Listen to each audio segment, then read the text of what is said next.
Hoje a gente vai falar de um elemento que, apesar de ser preciso em pouquíssima quantidade, tem um impacto, olha, gigantesco na cafeicultura. É o boro.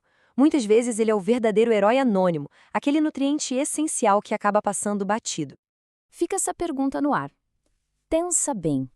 Muitas vezes, a razão para uma produtividade mais baixa ou uma qualidade que não está legal não é uma praga que se vê a olho nu ou uma doença óbvia. É algo muito mais sutil que está escondido dentro da própria planta. Pois é, acontece que o boro é simplesmente o micronutriente com a deficiência mais comum aqui no Brasil, ali, ó, brigando pelo primeiro lugar com o zinco. Esse problema invisível afeta um monte de culturas, mas no café as consequências são bem pesadas. Ok, então vamos mergulhar nisso. Primeiro, vamos entender o que é essa tal de fome oculta e como ela vai minando em silêncio a saúde do cafezal. Para a gente ter uma noção da gravidade que é a falta de boro, primeiro a gente precisa saber o que ele faz, né? E olha, o trabalho dele dentro do cafeiro é muito maior do que a maioria imagina. Isso aqui é fascinante, olha só como a planta é inteligente na hora de distribuir seus recursos. Metade, 50% de todo o boro está concentrado nas folhas, que são o motor da fotossíntese.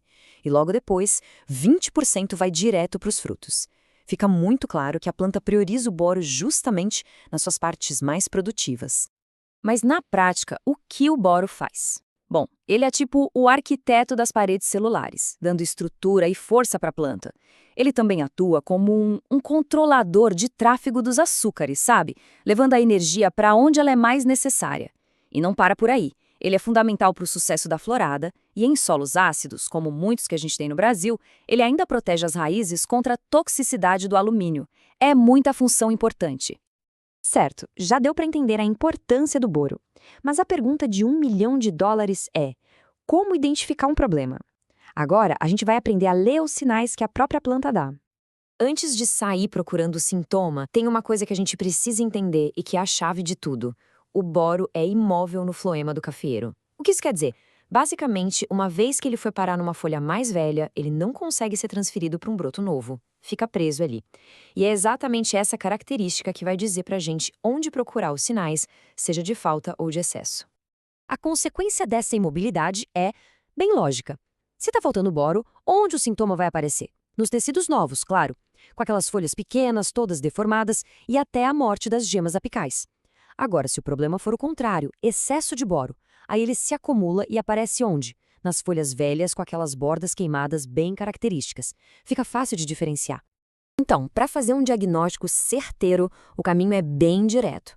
Tudo começa com a inspeção visual, procurando aqueles sintomas que a gente acabou de ver.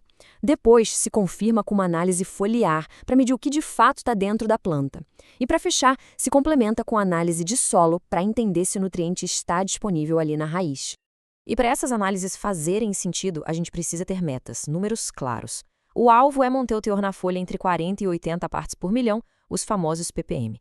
Já lá no solo, o nível crítico medido com água quente é de 0,5 miligramas por decímetro cúbico. Se estiver abaixo disso, a chance de ter deficiência é altíssima. Ok, problema diagnosticado. E agora, qual é a solução? Vamos para a parte prática. Como corrigir esses desequilíbrios de boro de um jeito que realmente funcione? Para corrigir, existem basicamente dois caminhos: via foliar e via solo. A aplicação foliar é tipo um analgésico, uma solução rápida, que resolve o problema na hora, mas o efeito dura uns 60 dias. Já a aplicação no solo, esse é o tratamento de longo prazo. Ela mantém os níveis certinhos por até 1 ano e meio e ainda beneficia o sistema de raízes. Então, quando que vale a pena partir para essa solução mais duradoura? A recomendação técnica é bem clara. A adubação via solo é o caminho para deficiências agudas, mais especificamente quando a análise de solo aponta um teor de boro menor que 0,6 miligramas por decímetro cúbico.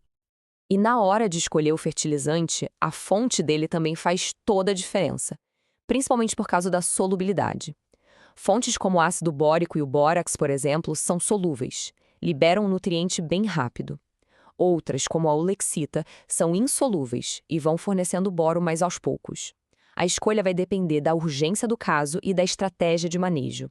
Agora a gente chega na parte final, que é onde a gente conecta todo esse conhecimento técnico com o que mais importa no fim do dia: o resultado econômico da fazenda. Como é que o manejo correto de boro se transforma em lucro? Para dar uma ideia do impacto, para produzir uma única saca de café em 1 hectare, a planta precisa de 2.500 miligramas de boro. Parece uma quantidade pequena, né? Mas a falta desses pouquíssimos miligramas pode comprometer o sistema produtivo inteiro. E é aqui que o investimento se paga, e se paga muito bem. O manejo de boro bem feito evita a queda dos chumbinhos, melhora a formação dos grãos, garante um pegamento muito maior da florada. O resultado final é um aumento direto na produtividade, na qualidade do café e, claro, na resiliência da lavoura como um todo. E a gente termina com essa reflexão. O boro é um detalhe, um micronutriente, mas como a gente viu, é um daqueles detalhes que definem o sucesso da florada, o enchimento do grão e, no final das contas, a rentabilidade da safra. A pergunta que fica é: que outros detalhes importantes podem estar sendo deixados de lado? Fica aí para a gente pensar.